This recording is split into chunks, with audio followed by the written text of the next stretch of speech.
اور پروردگار نے تو یہ جتنے بھی اولی العزم انبیاء ان کو کربلا کی زیارت بھی کرائی اور کربلا کے مصائب میں بھی شریک کیا۔ روایتیں آپ علماء سے سنتے ہیں، جب حضرت آدم دنیا میں آئے، حوا کی تلاش میں چلتے ایک میدان میں پہنچے۔ اس وقت تو ساری دنیا میدان تھی، آدم سے پہلے نہ مکان تھے، نہ شہر تھے، نہ گلیاں تھیں، نہ باغات تھے، مگر چلتے ایک مقام پر پہنچے، ٹھوکر لگی، پاؤں سے خون جاری ہو گئے۔ پروردگارہ یہ کون سا مقام جہاں میرے جسم سے خون کا پہلا قطرہ گرا؟ کہا کہ یہ وہ مقام جہاں میرے حبیب کا بیٹا، اس کا خون گرے گا اور وہ اپنی جان کی قربانی دے گا۔ آدم میں نے چاہا کہ تمہارا شرف بڑھ جائے اور وہاں تمہارا خون بھی گرے جہاں حسین کا خون گرا۔ جناب نوح کشتی میں سوار، طوفان آ چکا، جناب نوح کی کشتی بسم اللہ مجریہا و مرساہا، اللہ کے نام سے چل رہی، چنانچہ ساری دنیا میں طوفان اور سیلاب، جناب نوح کی کشتی آرام سے جا رہی کہ ایک مرتبہ ایک منزل آئی کہ کشتی اتنی تیزی سے ڈگمگائی کہ جناب نوح کو خطرہ ہوا کہ کہیں کشتی غرق نہ ہو جائے۔ گھبرا کے کہا پروردگارہ یہ کون سی جگہ؟ کہا کہ اے نوح تمہاری کشتی کے عین نیچے کربلا کے میدان کا وہ حصہ کہ جہاں حسین اپنی جان کو قربان کرے گا۔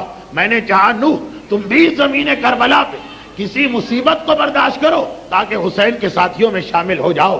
جناب ابراہیم گھوڑے پہ سوار چلے جا رہے، ابراہیم کا تو وطن بھی قریب ہے، ہلا بابل کے قریب جہاں کے جناب ابراہیم گھوڑے پہ چلے جا رہے کہ چلتے گھوڑے نے ٹھوکر کھائی، ابراہیم ایک مرتبہ زمین پہ گرے، سر پھٹا، پیشانی سے خون جاری ہوا۔ پروردگارہ یہ کون سا مقام؟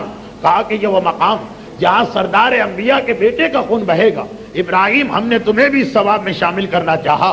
جناب موسیٰ اپنے وصی یوشع ابن نون کے ساتھ چلے جا رہے، چلتے ایک مرتبہ نالین کا بند ٹوٹا، پاؤں زخمی ہوا، خون جاری ہوا۔ پروردگارہ یہ کون سا مقام ہے؟ کہا یہ وہ کربلا جہاں حسین کا خون بہنے والا۔ موسیٰ ہم نے تمہیں بھی اس ثواب میں شریک کرنا چاہا۔ جناب سلیمان تخت ہواؤں پہ اڑتا چلا جا رہا، ہوا سلیمان کے تخت کو اڑا کے لے جاتی۔ ایک مرتبہ جناب سلیمان نے دیکھا کہ اڑتی بھی ہوا رک گئی، تخت کو جھٹکا لگا، تخت گرنے لگا، تھوڑی ہوا چلی، تخت سنبھلا، پھر تخت گرا۔ تیسری مرتبہ بھی یہ واقعہ ہوا، اس کے بعد پھر ہوا کا نظام صحیح ہو گیا۔ جلال کے عالم میں دیکھا، اے ہوا تجھے پتہ کہ پروردگار نے مجھے تجھ پر بھی حکومت عطا کی، یہ اس وقت تو نے میرے تخت کو گرانے کی کوشش کی۔ ہوا نے گھبرا کے کہا کہ نہیں یا نبی اللہ، یہ خدا کا حکم آیا تھا۔ پروردگار آخر کیوں میرے تخت کو خطرے میں کیوں ڈالا گیا؟ کہا کہ عین تمہارے تخت کے نیچے زمین کربلا جہاں حسین کو مصائب کا سامنا کرنا، جہاں حسین مصیبتوں کا امتحان دے گا، سلیمان تم بھی وہاں پہ امتحان دیے بغیر آگے نہیں بڑھ سکتے ہو۔ جناب اسماعیل گوسفند چراتے ہیں، ایک مرتبہ جو ان کے جانوروں کا رکھوالا آگے کہتا کہ میں روزانہ جانوروں کو مختلف جگہ چرانے کے لیے لے جاتا ہوں، لیکن آج کل جس علاقے میں لے جا رہا ہوں وہاں تو ایک نہر بھی جاری، بہترین مقام، نہر بھی ہے یعنی پانی بھی ہے اور سبزہ بھی ہے، ورنہ باقی کہیں پانی ملتا ہے کہیں سبزہ۔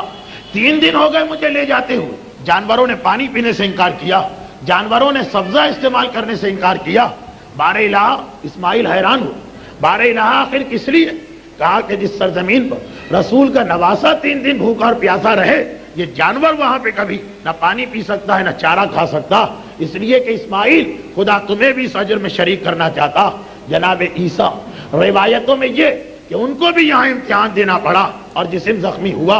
برحمتک یا ارحم الراحمین وصلی اللہ علی محمد وآلہ الطاہرین۔